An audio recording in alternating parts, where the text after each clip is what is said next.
Good morning, everyone. Thank you all for being here today. Just over 2 months ago, I stood before you to warn you that if the General Assembly and the Governor were unable to pass a balanced budget, there would be severe consequences to the state. Today, I'm here to tell you that those consequences have come to pass and that the situation will become more dire every day we go on and the longer we try to fund state services without a budget in place. Since we started the new fiscal year on July 1st, various judicial and legislative actions have resulted in court orders, consent decrees, and continuing appropriations that direct my office to continue paying bills even without a budget in place.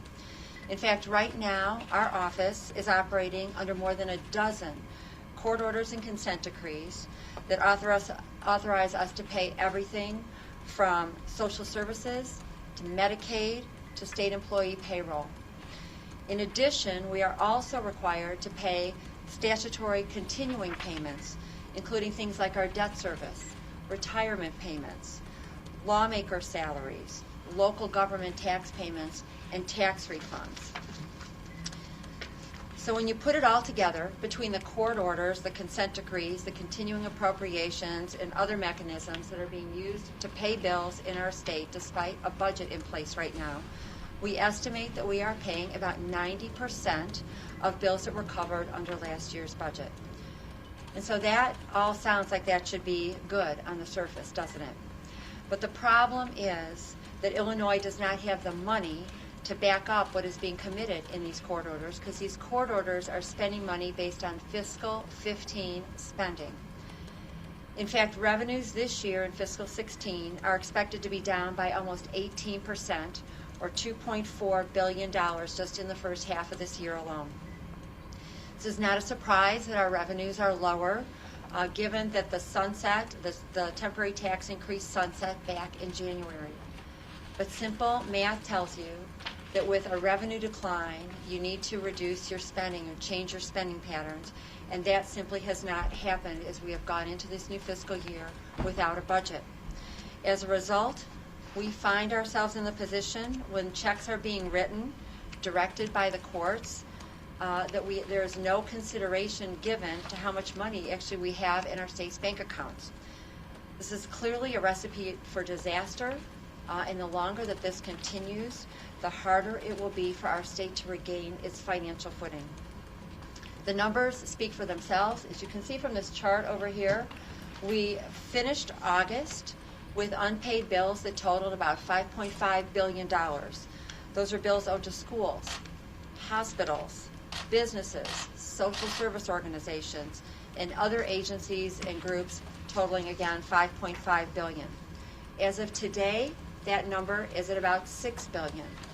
And if there is no budget in place soon and we continue on this spending trajectory through the end of the year, we will enter our new year, January 1st, owing an estimated $8.5 billion in unpaid bills. The state's cash flow becomes tighter with each passing day, as the payment for delays and businesses will continue to go on. They'll be waiting to find out where their money is from money that's been promised from them from the state. Now, I mentioned that we're paying about 90% of the state's bills. These numbers that I'm sharing with you now do not include that remaining 10%. Those are things that account for payments to higher education, MAP grants, lottery winners, employee retiree health insurance, other commercial spending, and other bills that are not being covered by any of these consent decrees and currently are not even being considered for payment at all because we don't have a budget in place. If we were to add those expected payments in, those could account for another $4.3 billion on an annual basis. So that you can see as we're moving along, we could be looking at as much as a $12 billion budget deficit when everything is fully operating, paying the remaining 10%. This is an unsustainable situation. We are spending more money in our state than we are bringing in. And it only gets worse the longer we go on without a balanced budget in place. In our office, we are doing everything that we can to try and keep things afloat. We have been throughout the year and are continuing to prioritize payments to the nonprofits and the social service organizations that serve our most vulnerable residents. I have met with leaders for the past many months. I've traveled all over the state, met with leaders of these organizations. And I've worked to mobilize our nonprofit advisory board really to help us keep the lines of communication open with all these organizations so we can know if there is an urgent need, a particularly pressing financial hardship, because we need them to keep their doors open. I've had a lot of people ask me why this area is so important. These organizations are on contract with the state to serve our most vulnerable residents. And actually, they provide a great service to us because they provide better care at a lower cost than our state agencies can. In fact, for every one person that our state agency takes care of, these organizations serve 5 at the same cost. So we are working very hard to help keep them, their doors open, keep them doing the great work they do, helping those most in need in our state. In addition to making these payments on the nonprofits, we are continuing to make high priority payments as dictated by state or federal law or as dictated by our courts.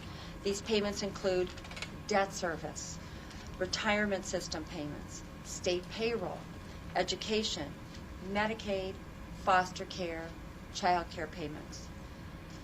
The bills that we receive are paid on a first in, first out basis unless there is a unique hardship, as I mentioned, reasons for prioritizing, a specific timeline that's been dictated for payment by the court, or a deadline that is tied to a statutory appropriation or payment, such as debt payments, payroll, or other state or federal laws. We are continuing in our office to work very hard with all these organizations, people we owe money to keep our state afloat. But I will tell you that the people in my office who have to do this are performing triage every day, just to ensure that we live up to our commitments that we are making in the state. Just to give you some perspective, our office has been receiving more than 5,000 phone calls per week on our budget hotline from businesses and organizations trying to figure out when they are going to be paid, what is going on. People and organizations throughout our state are confused, they are frustrated, and so we've made it a priority to try and reach out to them, to work with them, help them wherever possible. But this is a result of spending more money than we're taking in and operating our state without a budget. I agreed to serve as comptroller in our state because, as you should know by now, I am a lifelong Illinoisan. Illinois is my home. I love this state. And I believe that we will and we can get our state back on a good fiscal track, or I will tell you I would not be standing here before you today. But to do that, we have to make some difficult decisions now for the long-term benefit of our state. And getting a balanced budget in place is the first step to that rebuilding process. And time is of the essence because every day we go on without a budget, we continue to spend more money than we bring in, and we add to the growing backlog of bills. It makes it more and more difficult for us to climb out of this mess. This management by consent decrees, by court orders, by statutory interpretations is really not serving anyone in our state well. And we have elected representatives and leaders whose job it is to lead this process, to get a budget in place and to get the job done. So for the sake of our families, our businesses, our organizations, everyone throughout the state of Illinois who is concerned about this, who is waiting for payment, who are taking out loans trying to get through this time when our state is so behind in paying our bills, asking them to float the state for the errors that we've made in financial management. I asked the General Assembly and the governor to sit down, to get together, to find common ground, and to pass a balanced budget immediately. We in our office will continue to work with everyone involved. We'll provide information, whatever help we can, to insist in getting a solution in place and to get our budget done. So with that, I will stop talking. Thank you all, and I'm happy to address any questions that you might have. Ms. Munger, can you put these numbers in context a little bit. You say we'll be $8.5 billion in outstanding IOUs, not counting the other stuff, by December. What was the comparable figure December of this year, of 14, December 13? I can tell you that in January, when I was appointed, our bill backlog then was at about 8.5, a little over, around $8 billion. That was a full budget. So the comparison would be 12 billion plus fully funded budget that we're looking at today if you add in that remaining 10% compared to 8 billion a year ago. And actually we worked very hard to pay down those bills. We were as early as July, I think we were down in early August close to $4 billion in backlog. But now it's growing again. Yes. If there's difficulty in paying consent decrees, what's the likelihood that we'll be able to meet payroll or pay employees? We are trying to pay everything. I think the difficult situation that we face now with this kind of bill backlog that we have and where we're under court orders to pay more than we have coming in really requires a lot of cash management. So when we have big payments that we know are coming up, we need to save and accrue funds in order to be able to make those payments. We certainly know when our payroll has to be met. We know what our pension payment requirements are. We work to accrue those funds to pay it. And my hope is that we will be able to continue to do that if we can continue at the pace we've been at, accruing money when we know we have big payments and make those payments on a timely basis. Well, you made it pretty clear that there's more going out than there is coming in. So what's not getting paid that's supposed to be getting paid? Well, right now we have money that's not even paid, the remaining 10%. So higher education, you've all reported information about lottery winners not being paid their lottery winnings yet. There are payments that don't fall under these consent decrees. On an annual basis, it's about $4.2, $4.3 billion anticipated. But of the 90% that's supposed to be getting paid, what bills are you holding off on paying because you just don't have the cash available? We are paying all those bills as fast as we can pay them, again in order as first in, first out, with the exception of payments that we pull up to prioritize because of a specific hardship and a risk of closing a door, for example, in a nonprofit serving the most vulnerable, or if we're under a federal court order or local court order with respect to a specific timeline, or if we have a statutory requirement to pay something such as our debt, which actually has to be paid before we pay anything else. So when those debt payments are due, we make those debt payments, and then the other payments come as soon after as we have the cash to make them, which usually has been in a few days. Is that your view, though, that the debt service needs to be paid, would take priority over, say, payments required under a federal court order? We are required to make our debt payments and not default on our debt. It's these are all payments under the law. It's not my opinion. Those are legal statutes. Has the payment cycle lengthened any? We were actually caught up on fiscal 15 payments, I believe, until through July 22nd. We have about $500,000 left, $500 million left, $500 million left in payments from fiscal 15 that we still need to make, and now that we're in our new fiscal year, but we're almost caught up on last year's payments, and we're paying things now as of new payments as of July 22nd. This morning, a couple of Illinois lotto winners, they ahead. filed a lawsuit against the Illinois Lottery. I'm sorry, I didn't hear the beginning. 2 Illinois lotto winners this morning filed a lawsuit against the Illinois Lottery to basically, address that backlog and ask the lotto to stop operating the lotto, because the lotto continues to operate until these winners are paid off. How could that impact your office, and what is your message to winners of the lotto over 25 grand? My message is that we cannot pay those bills until we have a budget in place. Those are not court-ordered payments. They don't fall under continuing appropriation, just like the expenses for the cost for higher education, MAP grants, et cetera. They are all going to have to wait in line until we get a budget. So rather than filing a court order, perhaps they should call their legislature and ask them to work on getting a budget in place.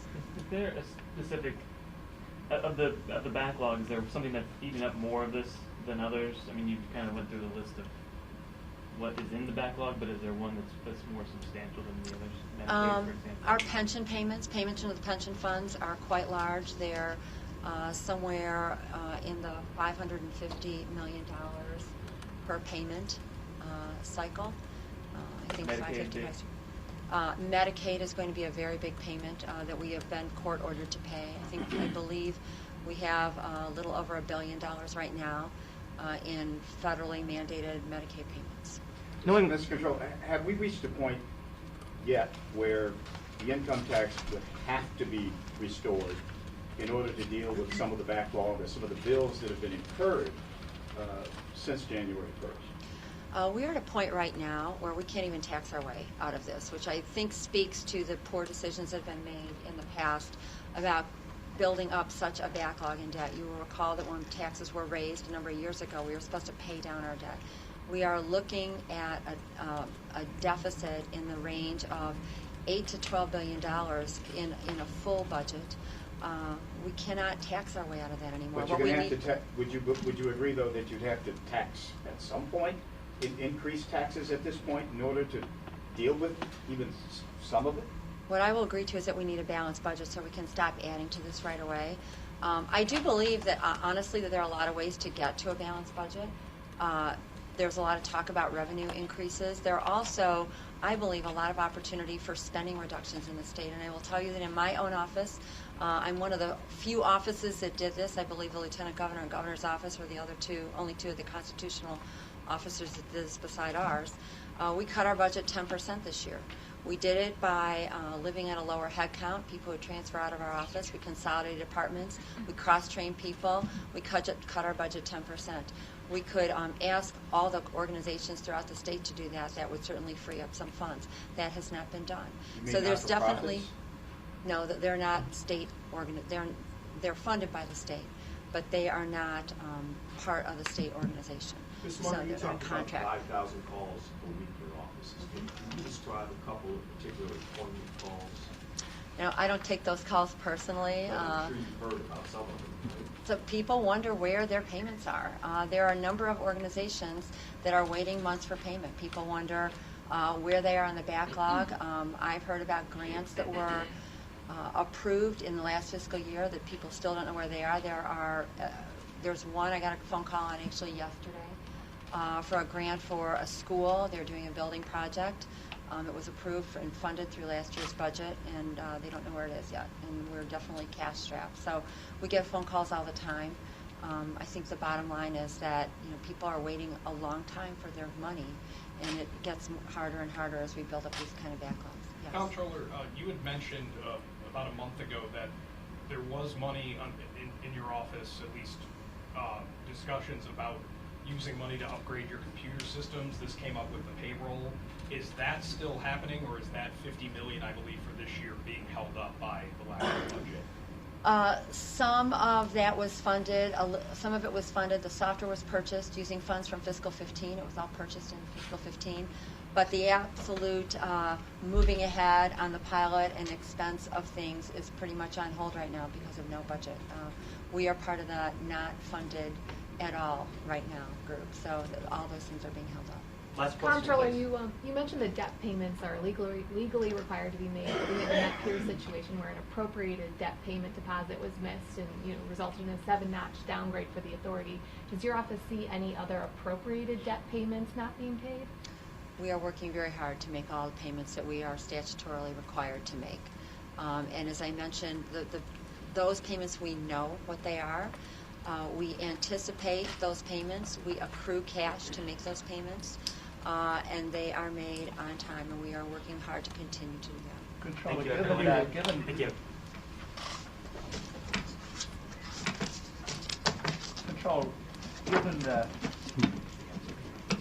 severity of the budget crisis and the necessity to get it taken care of now, what would your response be to repeated suggestions from Democrats in Springfield that the state needs to focus on the budget and forget some of these non-budget items that somebody keeps talking about? We must get a balanced budget in place. I will say that, and I say this as a business person with significant experience in this, there are some things in the governor's reform agenda that are in fact budget items. And I would say workers' comp is one of them, as an example. In our state, right now, it would save our state on our own expenses $300,000+ a year if we had reduced expenses in that. That is a budget item. I also have significant experience in turning around businesses that have been declining and getting them growing, and to see what impact that has.